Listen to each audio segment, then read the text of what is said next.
2010, Chevrolet sold 4 million vehicles globally. A lot of celebration, you'd imagine, with figures like that. But the party gets bigger in 2011 because the brand celebrates 100 years in the motor industry. Now, of course, here in South Africa, the brand kind of found itself grounded for many years when General Motors pulled out of South Africa. But they've been back for a long time now. But as consumers, Chevrolet was always going to have to do something really special, more than just funky little pop tunes and braaivleis and braaivleis and sunny skies, to get consumers to buy into the brand again. One of their vehicles that really did sell the new look Chevrolet to South Africans was a Captiva, when it launched back in 2006, and it's done exceptionally well in South Africa.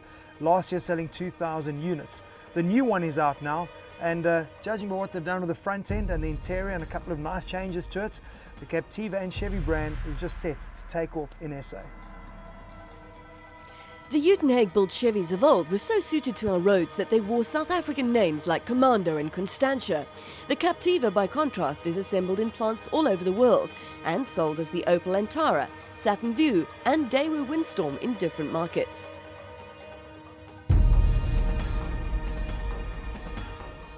It displays a more cosmopolitan character, but it remains eminently suited to the needs of South African drivers.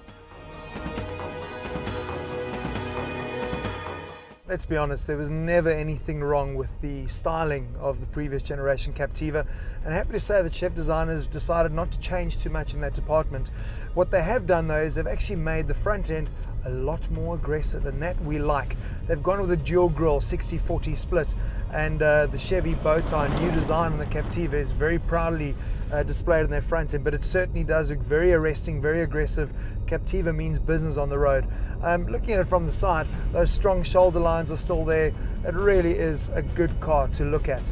They've also come standard now with little runner boards in the models here in South Africa, which certainly add to the visual appeal of the vehicle with the roof racks. It really does fit that SUV sports utility name to a T. I don't know how good those runner boards are going to be for 4x4, but let's be honest, Captiva isn't really a 4x4 vehicle, is it? It's more of your all-wheel drive that's going to obviously provide you with good stability if you are going on gravel roads. What is good though is its dynamic driving and handling, as you've seen today when we're on that runway. Very, very easy, very forgiving, and very sporty to drive actually.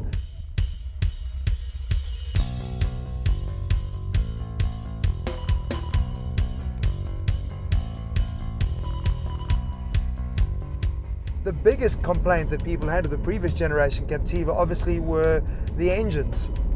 Boring, not enough oomph, and that really didn't do the car much favors. Well, the good news is that most certainly has changed, because the new Captiva now comes with 4 new engines and drivetrain options. Starting with a brand new 2.4 litre engine, which certainly ups the kilowatts by some 23% to 123 kilowatts, as opposed to the old generation with 100 kilowatts. And you can get that either in a 6-speed manual or 6-speed auto box, and that also gives you the option of coming either in the front wheel drive mode, or if you do go that 2.4 petrol engine in the 4x4 mode, it comes standard only in auto. Then the big daddy, the one that we're driving in, is the 3 litre petrol engine, the V6, which is 190 kilowatts. It comes in one disguise only, and that is all-wheel drive with the auto box. So there's plenty there. It makes a huge difference having an engine that actually feels like it wants to go, and it makes the driving experience in the Captiva so much more pleasant. Looking at the interior, I must admit I really do like it, because sometimes American cars are exactly that, American inside, which is probably a bad thing. A lot of hard plastics and things just aren't well laid out, but the Captiva really does look a lot better inside for us. It's more European almost. But there's also a lot that's changed in the Captiva that you're not going to see. Yeah, what they've done is they've actually gone through all the seals on the doors, all the paneling, and they've actually put in way better sound dampening. They reckon they've actually managed to score 3 decibels. So when you're driving out on the road, the Captiva is way more cocooning and insulated. Another thing you're not going to see looking at the Captiva is their regulated voltage controller, RVC. And what that basically does is actually manage your battery. It also controls the regulation of the voltage going to all of your globes in your car, which helps from a maintenance point of view. So it obviously optimizes voltage flow at all times, and through the engine management system as well, so you get better fuel efficiency. Very, very nice touch. Something else they've gone with is the electronic handbrake. Makes so much sense from a space point of view, because suddenly now you've got a very, very cool armrest.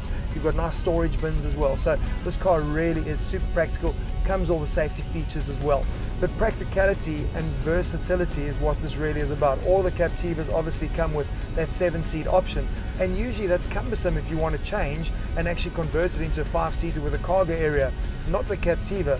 Flip on that little button at the back and everything just falls into place. It really is amazing, and I think that is what sets it apart in this SUV category, is that you have those options of a 7-seater or a 5-seater at the drop of a seat.